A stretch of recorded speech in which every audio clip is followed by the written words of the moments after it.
السلام علیکم ورحمۃ اللہ وبرکاتہ۔ الصلاۃ والسلام علی رسول الکریم، اما بعد، اعوذ باللہ من الشیطان الرجیم، بسم اللہ الرحمن الرحیم۔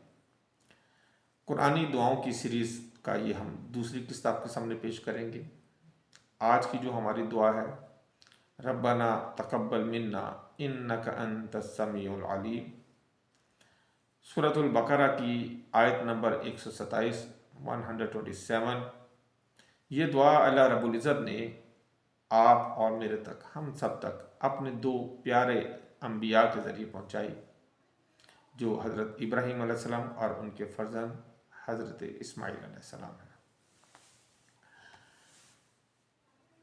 اس دعا کا اگر ہم ترجمہ دیکھیں، جو لفظی ترجمہ ہے وہ یہ ہے کہ بے شک تو ہی سننے والا ہے، اے ہمارے رب، ہماری طرف سے یہ عمل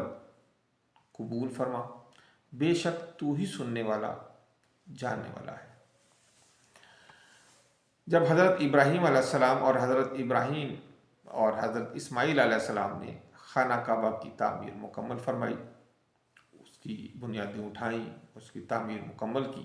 تو انہوں نے یہ عاجزانہ دعا اللہ رب العزت کے حضور پیش کی۔ آپ جانتے ہیں کہ یہ کوئی عام تعمیر تو نہیں تھی،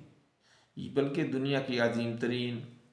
مقدس ترین عبادت گاہ کی تعمیر تھی، جس کا فریضہ حضرت ابراہیم علیہ السلام اور ان کے بیٹے نے مل کر ادا کیا۔ اللہ رب العزت کی توحید کے لیے یہ ایک ایسا گھر بنایا گیا جو تا قیامت انشاءاللہ قائم رہے گا۔ غور کرنے کی بات یہ ہے کہ انہوں نے اپنی محنت جب مکمل کی، جب انہوں نے اپنا کام مکمل کیا اور اپنی محنت کو اللہ رب العزت کے آگے پیش کیا، تو کوئی انعام تو نہیں مانگا، کوئی بدلہ تو نہیں مانگا، یہ نہیں کہا دیکھو ہم نے کیا بنایا ہے، کسی فخر کا اظہار بھی نہیں کیا۔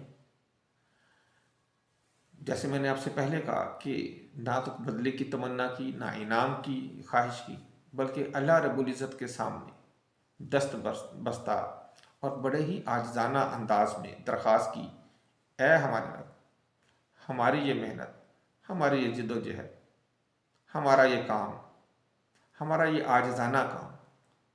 تو اپنے حضور قبول فرما لے۔ مفسرین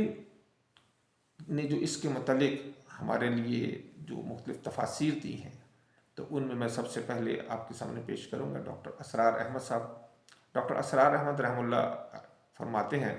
کہ یہ دعا ہر نیک عمل کے بعد مانگنے کا ہمیں جو ہے وہ اپنا ایک طریقہ اختیار کرنا چاہیے۔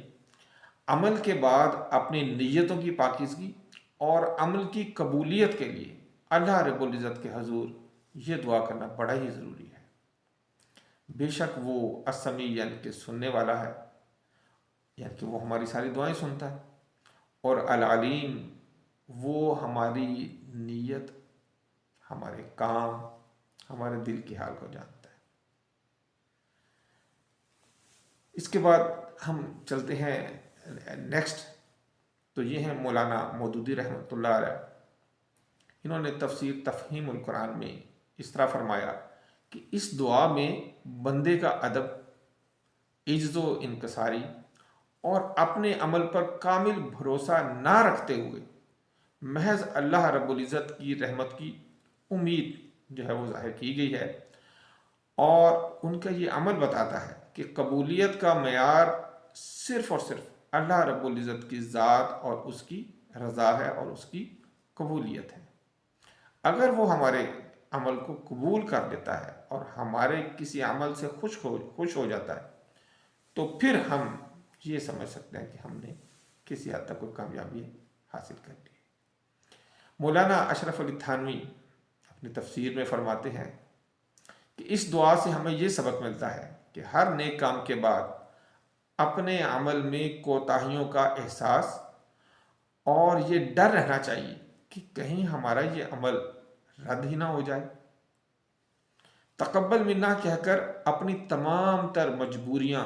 اور جو کمیاں کوتاہیاں ہیں ان تمام کا اعتراف اللہ رب العزت کے حضور کر لینا چاہیے۔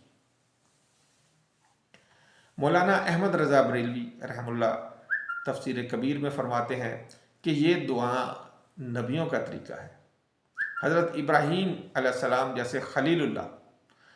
وہ بھی اپنے عمل کی قبولیت کے لیے التجا فرما رہے ہیں، درخواست کر رہے ہیں، تو ان کے مقابلے میں ہم تو ان کے پاؤں کی خاک کے برابر بھی نہیں،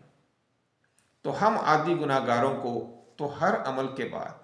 یہی دعا اپنی زبان سے جاری و ساری رکھنی چاہیے۔ ڈاکٹر طاہر القادری وہ اس بات پر زور دیتے ہیں کہ یہ دعا ایک ماڈل دعا ہے، اس میں پہلے اللہ رب العزت کی بارگاہ میں اپنا عمل پیش کیا جاتا ہے، پھر اس کی جو صفت السمیع اور العلیم ہے اس کا ذکر کر کے، اس کے واسطہ دے کر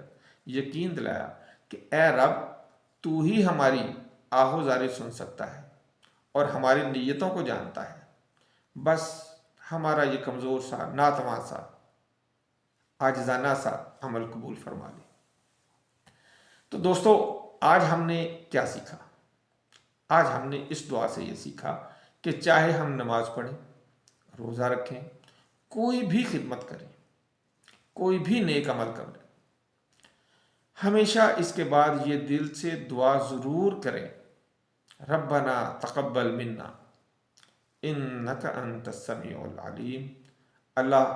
ہم سب کے اعمال کو قبول فرمائے۔ اگلی ویڈیو میں ہم اگلی ایک اور پیاری سی دعا لے کر آپ کی خدمت میں حاضر ہوں گے، وہ سورہ بقرہ کی آیت نمبر 128 یعنی کہ 128 ہوگی۔